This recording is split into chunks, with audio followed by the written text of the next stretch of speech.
여러분 안녕하십니까. 2025년 그 3월 4일 오후 5시 42분을 가리키고 있습니다. 전번 시간에 여기 글렌 굴드까지 했잖아요. 그래서 글렌 굴드는 피아니스트였는데 평생을 독신으로 살다가 세상을 떠났다 이런 얘기를 했습니다. 그러면서 뭐 나의 지나간 이렇게 선본 얘기 이런 것까지 다 했는데 하여튼 그래서 내가 이게 이 남자가 이 눈웃음 치고 하면은 말이죠. 그게 굉장히 마이너스로 작용될 수가 있어요. 그런 걸 내가 전번 시간에 내가 얘기했잖아요. 그래서 남자는 좀 이렇게 눈이 크고 뭐 아주 험상궂다고 하기는 너무 좀 지나칠 수가 있는 거고, 그러나 어쨌든 간에 훈남, 이렇게 체격이 크고 훈남 정도로 생긴 그런 스타일이라야 여자들이 좋아한다 그죠. 그런데 요 남자가 이렇게 눈웃음을 치잖아요. 이게 굉장히 여자들이 안 좋아합니다. 그래서 내가 뭐 돈이 없어서도 장가를 못 갔겠지만 그래서도 장가를 못 갔습니다. 그리고 이 남자가 눈웃음을 치잖아요. 눈웃음을 치면은 얕보입니다. 주변에서. 주변에서 자꾸 나를 흔들려고 하는 사람들이 있어요.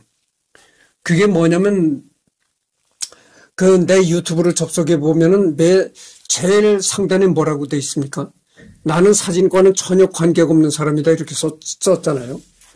근데 지금도 계속 이승열이가 사진 찍으러 나온다 계속 주장하는 게, 이승열이가 눈웃음을 살살 치니까 저거 마음을 흔들면은 금방 또 온다. 이렇게 얕보고 하는 거라고. 내가 어렸을 때 말이죠. 내가 어렸을 때 나를 가르치던 그 선생님 하나가 이런 얘기를 했어요. 남자가 눈웃음을 치면은 줏대가 없다. 이런 말을 했던 선생님이 있어요. 내가 아직도 기억하고 있는데.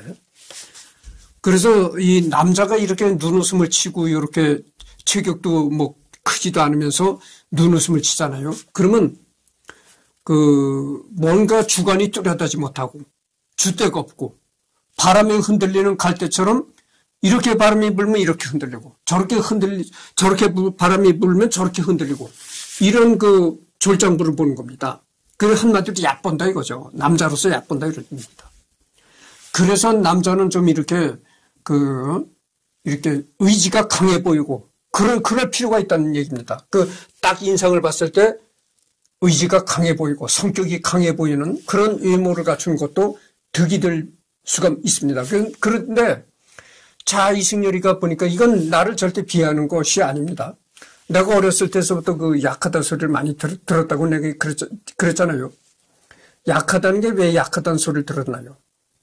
몸이 호리호리하고 이제 최고 호리호리한 데다가 최고 자체가 크지않으니까 몸무게가 가벼울 수밖에 없고, 그래서 약하다 소리를 들었거든요. 그러니까 호리호리한 체격에다가 요렇게 아주 웃으면 요렇게 눈웃음을 친단 말이죠. 그러니까 이거는 남자로서는 빵점이다 그죠.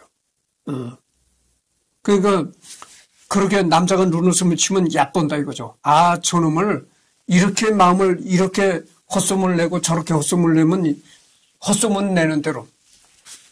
그래서 내가 사진 찍는 생활을 오랫동안 하지 않는데도 계속 사진 찍는다 소문이 나는 게 그래서 그런 거예요. 이승열이 저거 자식이 아무것도 아니야. 눈웃음 치는 거 요거 자꾸 소문만 내고 하면 소문 내는 대로 휘둘리킬 놈이야. 이렇게 얕보는 거예요. 얕보고 그러는 거라고.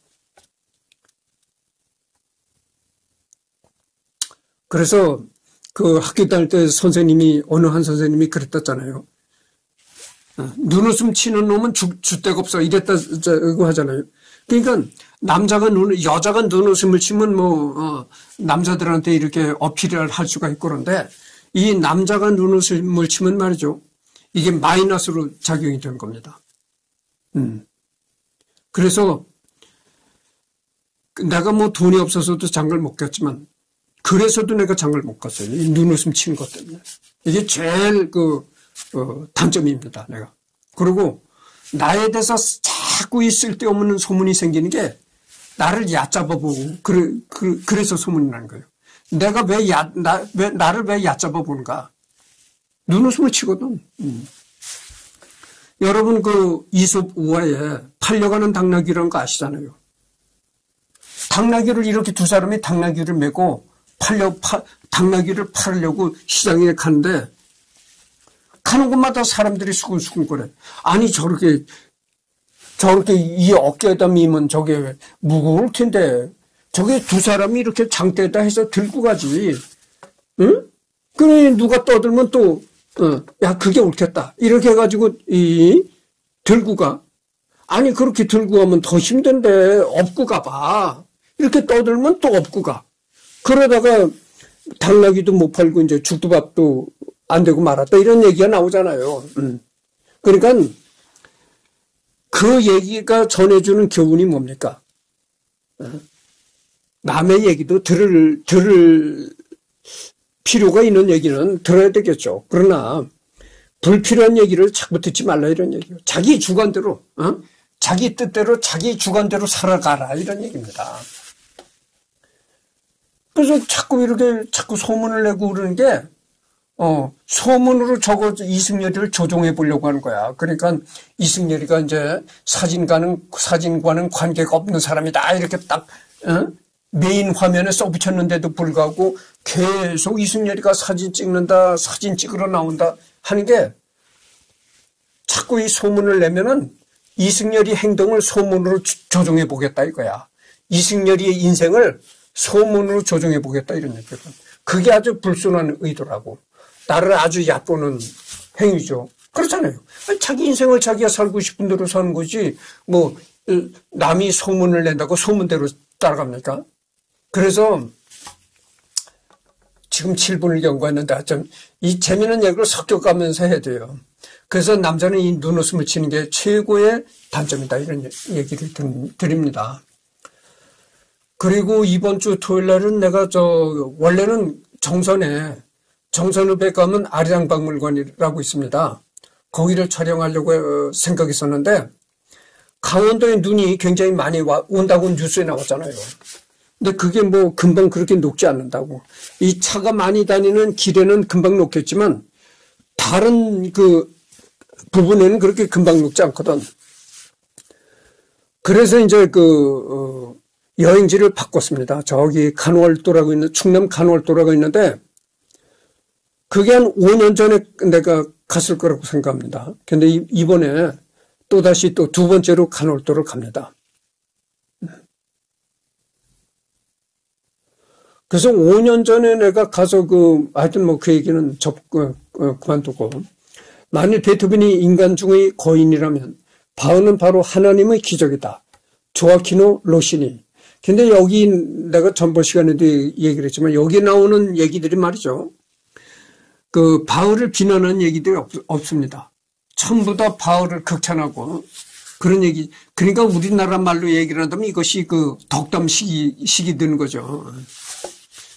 덕담하는 얘기에 뭐 나쁜 얘기를 하나요?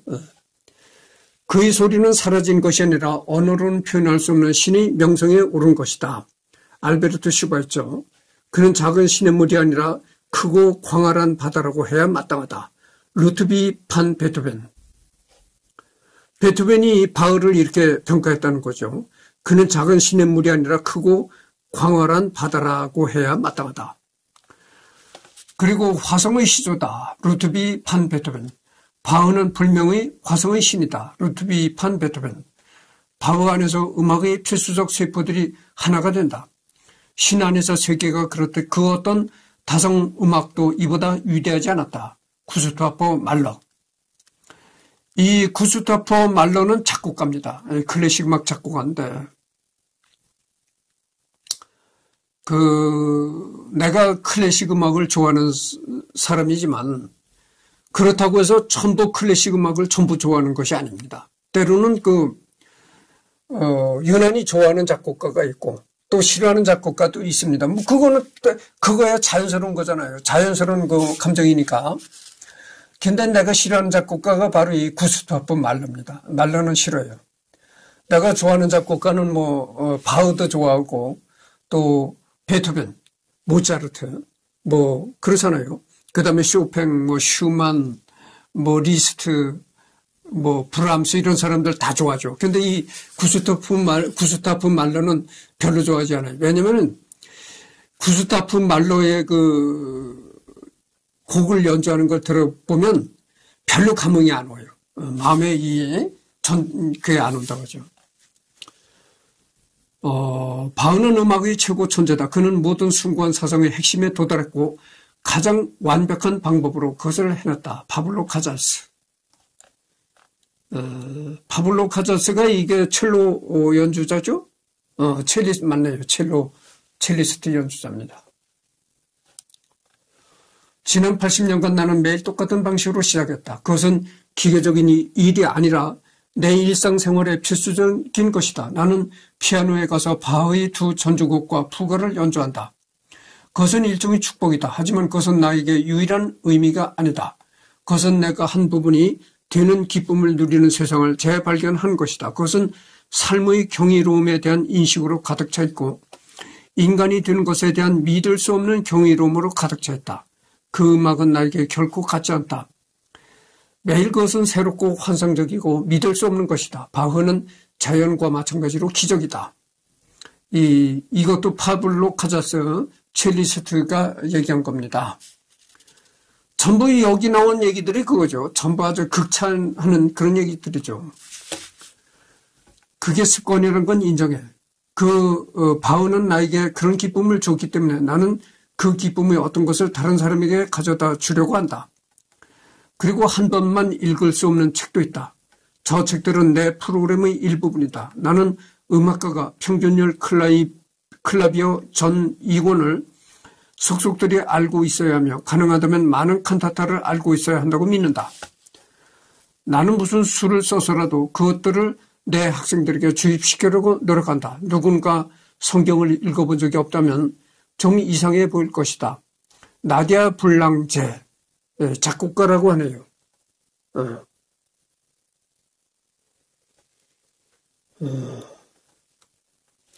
바흐의 음악은 매우 소수의 사람들만이 할 수 있는 것처럼 위대한 구조의 생각을 표현한다. 톰 필립스. 이 톰 필립스라는 사람은 그냥 예술가라고 그렇게 됐습니다. 바흐의 음악을 듣고 나는 마치 영원한 화합이 스스로 소통하고 있는 것처럼 그것을 나 자신에게 표현했다. 마치 세상이 창조되기 바로 직전에 하나님의 마음에서 일어난 것처럼. 그건 요한 볼프강 폰 괴테. 여러분 괴테 아시잖아요. 문호. 유명한 그 문학가죠. 괴테가 이렇게 말했다는 것입니다. 바흐는 마치 로도스 섬의 거인과 같다. 모든 음악가들이 그의 아래로 지나야 한다. 모차르트는 가장 아름다운, 로시니는 가장 천재적이다. 하지만 바흐는 가장 포괄적이다. 그는 말해야 할 모든 것을 말했다.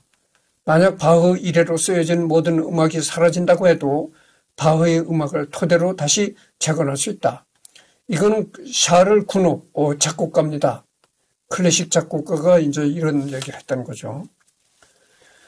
바흐는 모든 음악가들이 지나가고 계속 지나갈 거인이다. 모차르트가 가장 아름답고 로시니가 가장 뛰어나지만 바흐가 가장 종합적이다. 그는 할 말을 다 했다. 이것도 역시 이제 샤를 쿠노가 한 얘기고, 이제 아무도 신을 믿지 않았다. 이제 아무도 신을 믿지 않지만 모두가 바흐를 믿는다. 마우리치오 카겔, 이 작곡가라고 합니다. 요한 세바스티안 바흐는 그의 시대에는 작곡가보다 오르간 연주자로 더 알려져 있었다. 그의 신성한 음악, 오르간과 합창곡, 그리고 다른 악기의 음악을 엄청난 엄격함을 감추는 열정과 자유를 가지고 있었다. 바흐의 대위법에 대한 사용은 훌륭하고 혁신적이었으며 종종 그의 작곡 스타일에 완벽하게 어울리는 종교적 수자적인 상징들을 포함했다. 오늘날에도 여전히 놀라운 음악가들로 구성된 특별한 코드들이 심오한 퍼즐이다. 많은 사람들이 그를 역사상 가장 위대한 작곡가라고 생각한다. 올뮤직 뭐 이러네요.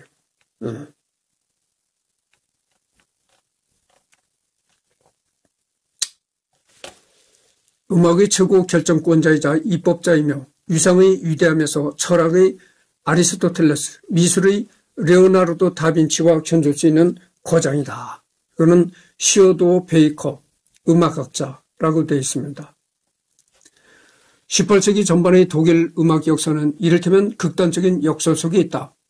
이 시대의 독일은 요한 제바스티안 바흐라는 전 음악사상 최대의 천재 한 사람을 낳았다. 그를 뛰어넘을 자는 없으며 그와 견줄 수 있을 정도의 재능도 아주 드물게 밖에는 나타나지 않는다.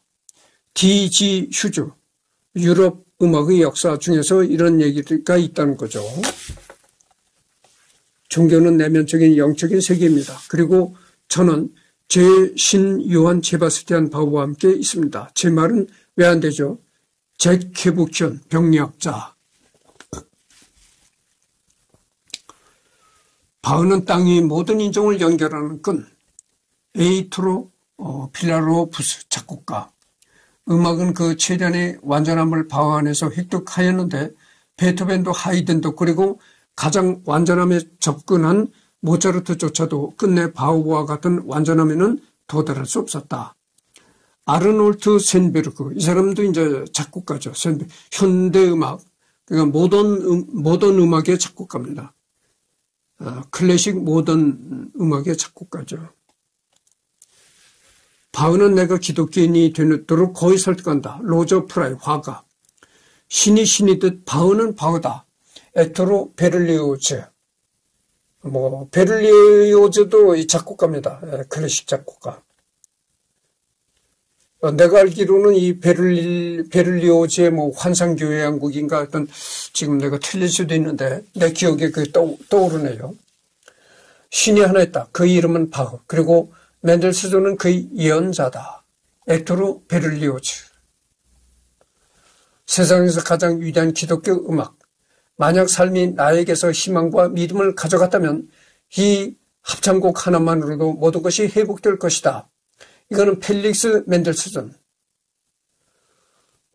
멘델스존 여러분들 잘 아시잖아요. 이 사람도 이제 작곡가입니다.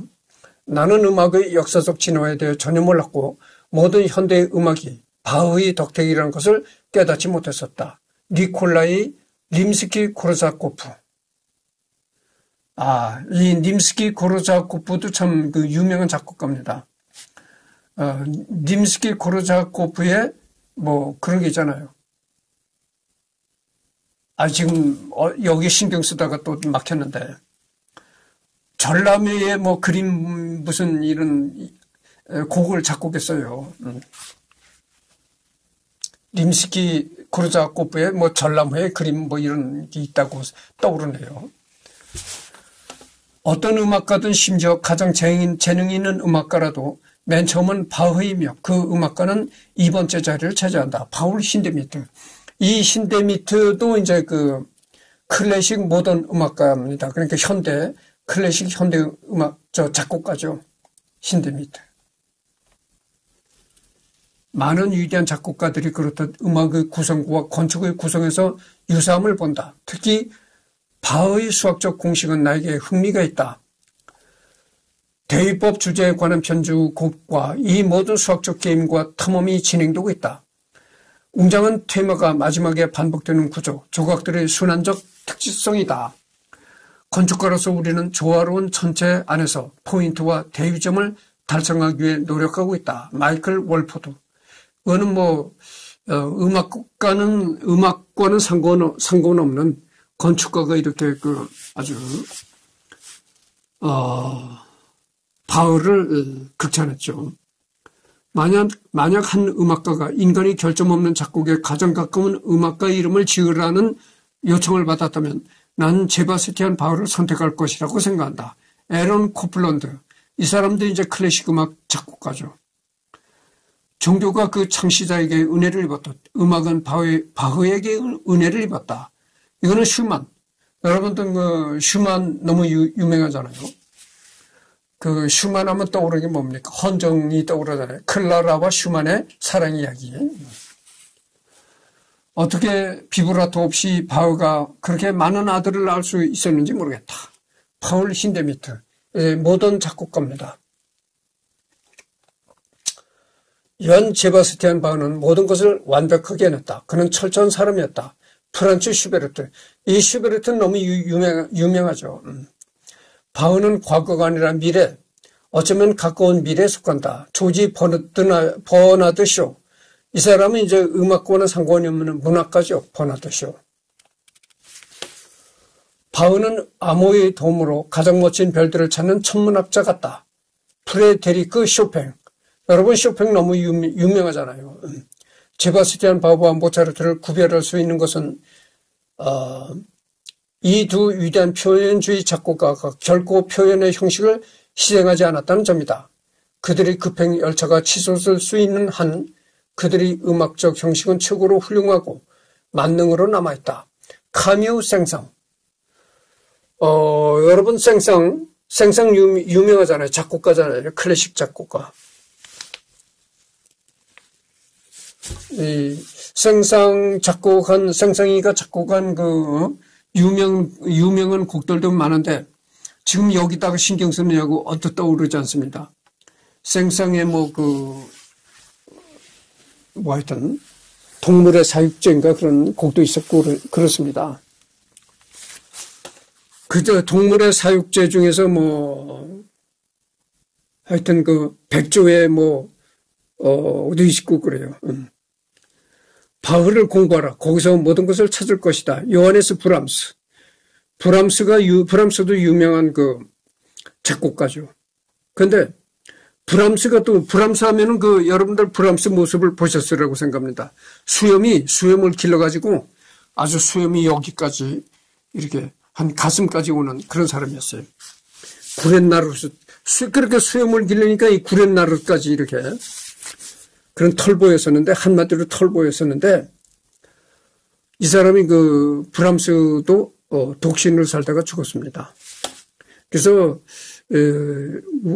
아주 사람이 꼭 결혼을 해야 된다. 꼭 결혼을 해야 된다고 주장하는 게 우리나라만 그런 게 있어요. 그렇지, 서양에는 전번 시간에도 내가 얘기를 했지만, 서양에서는 꼭 결혼을 해야 된다라는 그런 게 없습니다. 그런 사고방식이 없어요.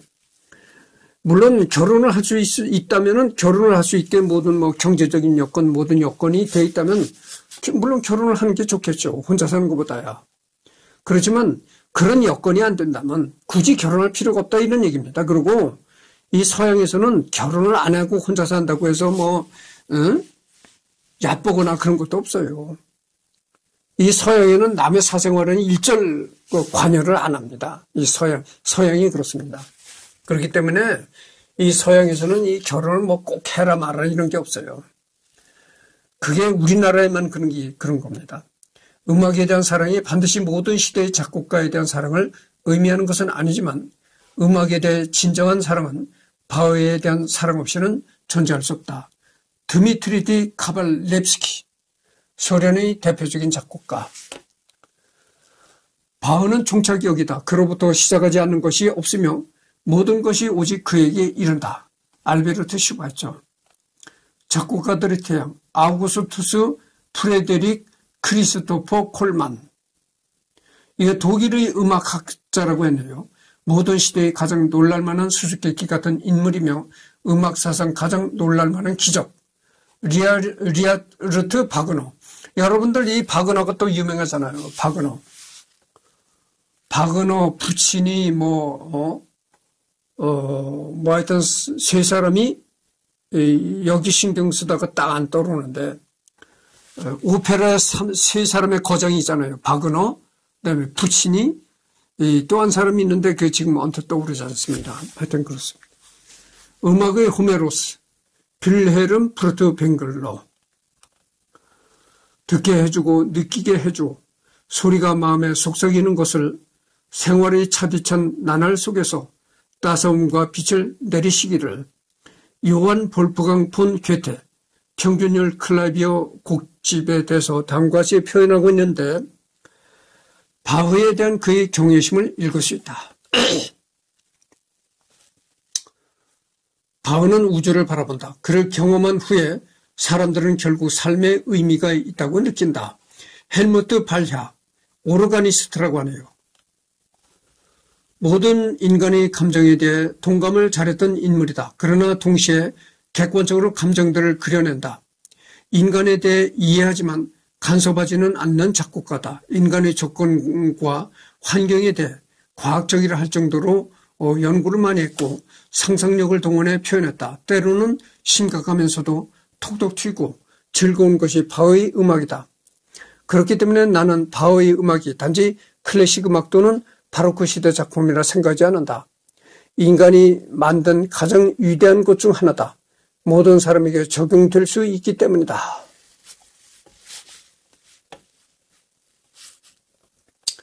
이제 이게 요요마라는 사람이 있는데 이 요요마가 누구냐면은 중국인입니다. 중국계 사람인데 첼리스트입니다. 이 첼리스트. 첼리스트라고 유명하죠.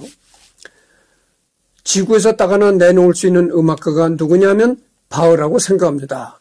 정경화. 정경화를 모르면 간첩이죠. 정경화를 모른다면 우리 대한민국 사람이 아닙니다. 우리 대한민국을 대표하는 대표적인 그 바이올리니스트였죠. 그래서 지구에서 딱 하나 선정하려면 바흐를 선정할 수밖에 없다 이런 얘기죠. 바흐는 그가 죽은 지 거의 300년이 지난 지금도 클래식 음악의 최고 표준이다. 이건 BBC. BBC라는 건 영국의 그 공영방송이죠. 바흐는 매우 안심할 수 있다. 당신이 흥분하고 있을 때 베토벤이 아닌 바흐로 당신을 편안하게 해줄 필요가 있다. 그는 세상 일이 다 잘되고 다 잘 될 것이라는 것을 사람들에게 느끼게 하는 침착함을 가지고 있다. 바흐의 핵심은 영적 차원이다. 그는 우리들 대부분보다 더욱 경건한 노선을 걷고 있었다. 나에게 바흐는 선견자, 현인, 길을 따라가는 봉화다. 이건 이제 낸시 아르겐타라는 사람인데 소프라노라고 안 해요. 소프라노. 낸시 아르겐타. 잠깐만요.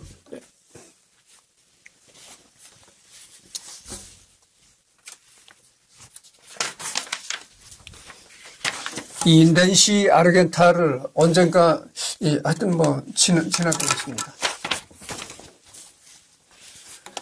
내게 바흐는 지금까지 살았던 가장 위대한 작곡가, 내가 들어본 것 중 가장 아름다운 대위법을 창조한 천재다. 스티브 라이히. 바흐의 작품에서 가장 인상적인 것은 그의 음악이 얼마나 철저하게 수학적인 정밀도 면에서 구조화되어 있느냐 하는 점이다.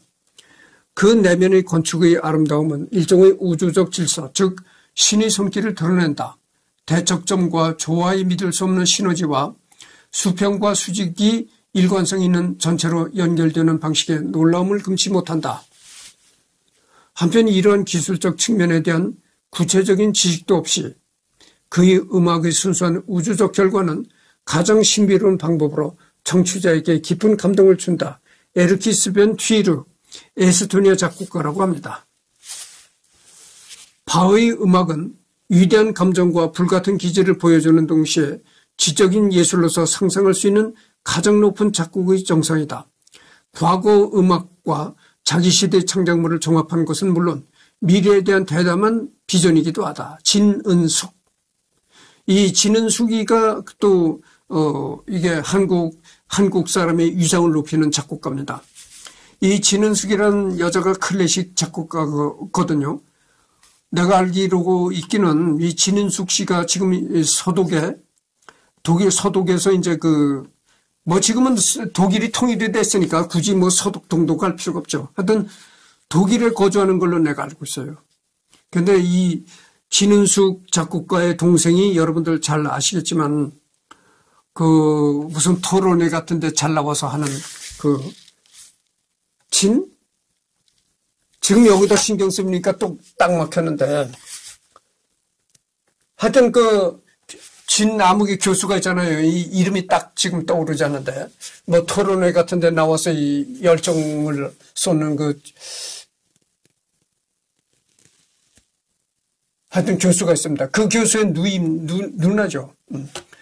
근데 이 진은숙 씨가 음악으로서는 노벨상이라고 할 수 있는 그런 받기가 어려운 상을 또 받았다고 그래요. 하여튼 그렇습니다.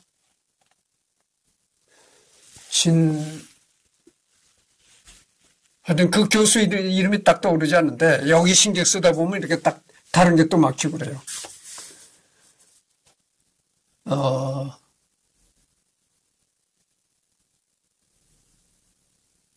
그렇습니다. 하여튼 바흐에는 찰나의 집중이 넘치고 있다.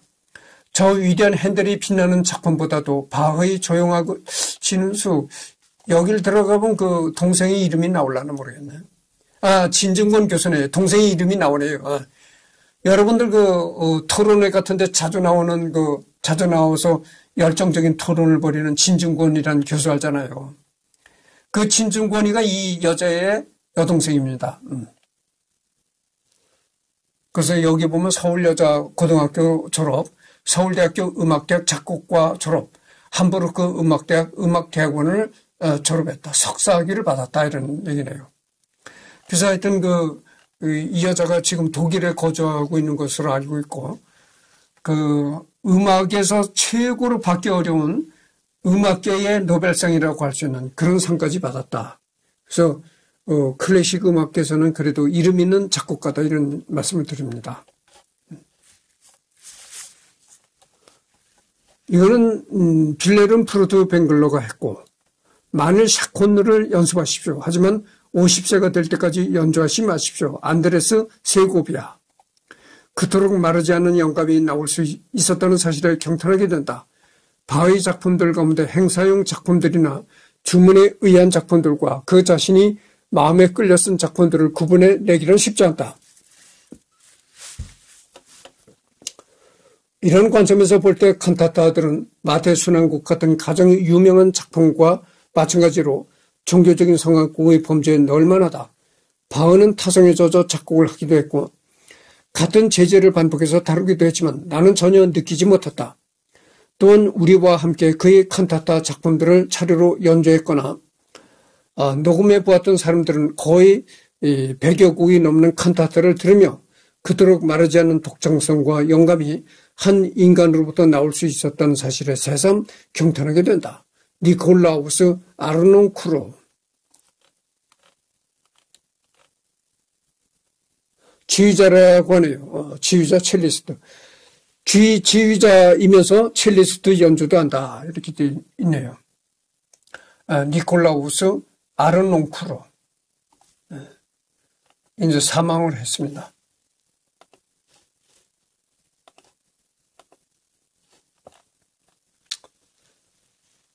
바흐 이전의 서양 음악이 빗물이라면 그 빗물이 모여서 거대한 강물을 이루는 시초가 바흐라는 작고 깊은 샘물이다. 그렇게 서양 음악을 좀 더 알고 싶은 사람은 제일 먼저 바흐를 알아야만 한다. 그러나 이 샘의 깊이를 단번에 알 수는 없다. 모차르트를 듣다 돌아와 다시 듣고 쇼팽을 듣다 돌아와 다시 듣고 평생 바흐를 들으며 그 속의 수많은 이야기를 찾아내고 그 맛을 음미해야 한다. 바흐는 음악사의 길이 남을 거장들에게 쫓아 순례를 마치고 돌아가야 할 집이면서 끝마치지 못한 숙제처럼 늘 가슴 한구석에 남아있는 존재이다. 이철재, 나도 바흐를 즐길 수 있을까? 클래식 음악, 천천히 깊이 듣는 즐거움. 이런 데서 이런 얘기를 했던 거죠. 300년이 지난 후에도 여전히 영감을 주고 묘기를 부리며 우리는 4차원의 존재로 몰아넣는 직업 윤리를 가진 술 마시고 격투하는 록스타가 있다. 제임스 로데스 피아니스트. 내 꼬치꼬치 캐묻는 코로 나는 모든 작곡가에 손을 댔는데 그들이 세운 집들은 바흐가 토대에서 사용한 정확한 비율로 안정적이라는 것을 알았다. 제임스 휴네커 음악 비평가.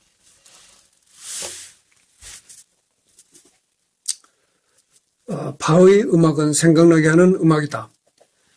그것은 너를 혼란스럽게 한다. 귀 기울일수록 귀 담아 듣고 귀 기울일수록 귀 담아 듣고 귀 담아 들을수록 그 속에서 발견해야 할 것이 있음을 깨닫는다. 음악을 들으면서 사람들은 연주하는 것이 얼마나 어려운 것인지 깨닫지 못한다. 우리는 모두 다른 차원의 바흐를 높이 평가한다. 놀라운 것은 이런 친밀한 음악이 공연장에서 매우 잘 작동하고 모든 사람들을 끌어들일 수 있는 힘을 가지고 있으며 그런 음악들이 그런 대중들의 매력을 지니고 있다고 한다. 존 엘리엇 가디노. 이 사람이 이제 지휘자입니다. 존 엘리엇 가디노.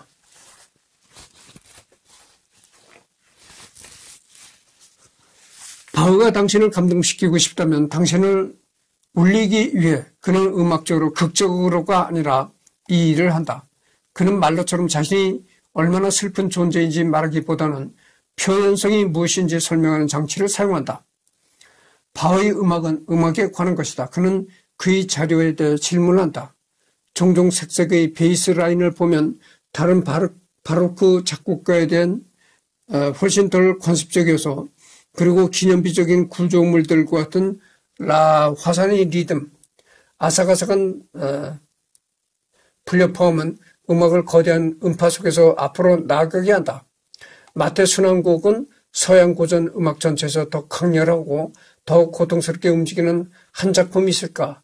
마이클 티펫이 나에게 한 번 말했던 것처럼 우리는 바흐 같은 사람에 비하면 모두 피그미족 같은 사람이다. 이런 얘기죠. 이제 스티브 마티랜드라는 영국 작곡가가 한 말이라는 겁니다.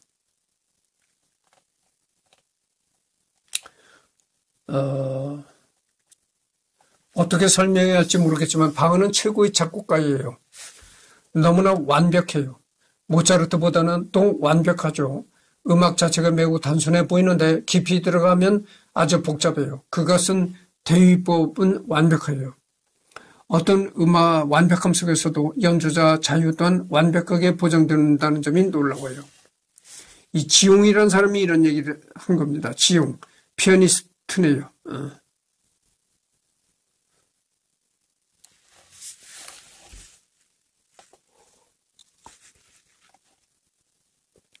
인생에서 느끼는 모든 것을 믿을 수는 없지만 음악에는 신이 있습니다. 바흐의 음악은 특히 그렇죠.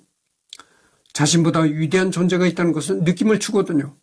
모레이 페라이어, 피아니스트. 음악은 우리 뇌가 어떻게 작용하는지를 우리 자신에게 설명하기 위해 우리가 하는 노력입니다. 우리는 바흐의 말을 경청합니다.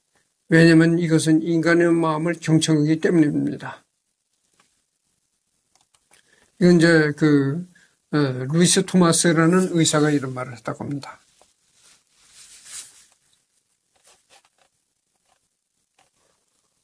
저는 바흐에게 투표할 것입니다. 그의 음악은 우주에서도 흐를 것입니다. 우리는 당연히 자랑할 것입니다. 루이스 토마스 의사, 외계 문명에 어떤 메시지를 보내야 할지에 대한 질문에 이런 대답을 했다는 거죠.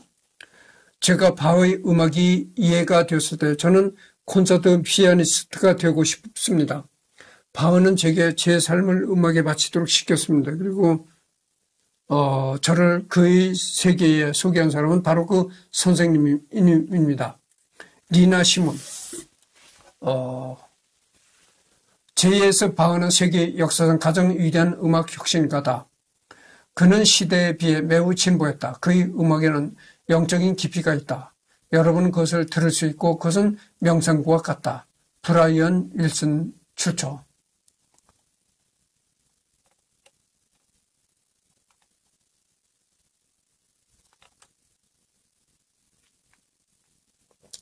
제 인생에서 들은 모든 음악이 뿌리는 블루스에서 나왔습니다. 요한 제바스티안 바흐만 빼고요. 존 스트러머 다큐멘터리 로큰롤의 역사에서 블루스에 관한 인터뷰 중 이렇게 나왔습니다. 그래서 이제 여기까지 한 게 이 평가 이 부분에 들어가서 한 겁니다. 다음에는 그 이름에 대해서 이제 하겠습니다. 그래서 뭐 이름이 이렇게 뭐 여러 이름들이 있는데 하여튼 국가마다 이 바흐를 불리우는 이름이 약간씩 다 많이 다르다고 합니다.